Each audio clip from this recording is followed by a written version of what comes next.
We've seen Jesus up to this point remove a demon here or there, but not a legion of demons in one man at one time. This is clearly an escalation of his authority over the demonic. The text is 5:1-20. I'm going to read that for us now. They came to the other side of the sea, to the country of the Gerasenes. And when Jesus had stepped out of the boat, immediately there met him out of the tombs a man with an unclean spirit. He lived among the tombs, and no one could bind him anymore, not even with a chain.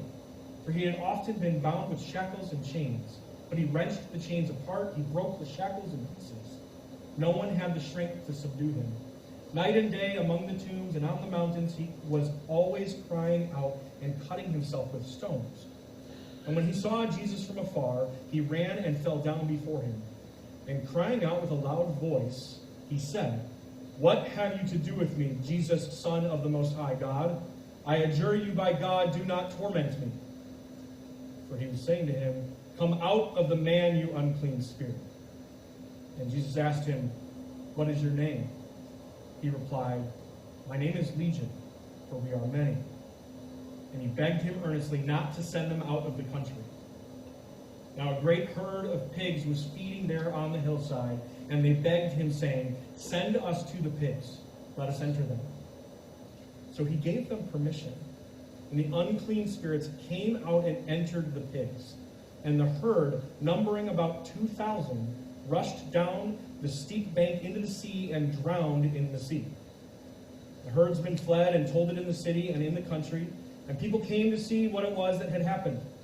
And they came to Jesus and saw the demon-possessed man, the one who had had the legion, sitting there, clothed and in his right mind, and they were afraid. And those who had seen it described to them what had happened to the demon-possessed man and to the pigs. And they began to beg Jesus to depart from the region. As he was getting into the boat, the man who had been possessed with demons begged him that he might be with him. And he did not permit him, but said to him, "Go home to your friends and tell them how much the Lord has done for you and how he has had mercy on you." And he went away and began to proclaim in the Decapolis how much Jesus had done for him, and everyone marveled. Now Jesus steps into Gentile territory where he encounters a deeply tormented man whose life is dominated by evil spirits calling themselves Legion. We've seen Jesus up to this point remove a demon here or there, but not a legion of demons in one man at one time. This is clearly an escalation of his authority over the demonic and the war that he is actively fighting. This man is uncontrollable and isolated. Society has long since written him off, considering him beyond redemption. Yet when Jesus arrives, he sees something entirely different. He sees a person created in God's image that desperately needs freedom. With sovereign authority, Jesus speaks, and instantly the demons flee. The captive man is freed, clothed, and fully restored.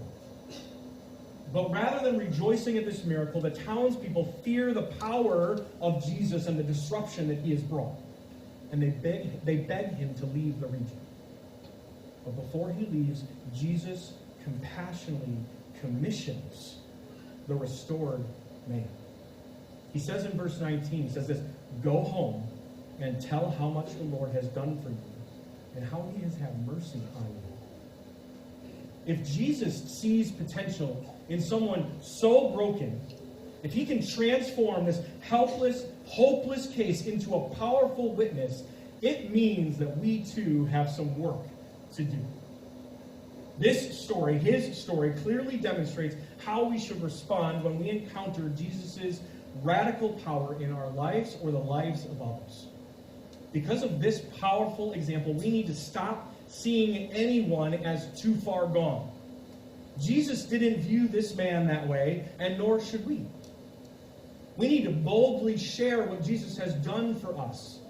Salvation, as this man's life shows, naturally needs to lead to proclamation of that same grace that Jesus told him to go tell his family. We need to embrace disruption when Jesus moves, unlike the townspeople. The healed man did not retreat into his cave.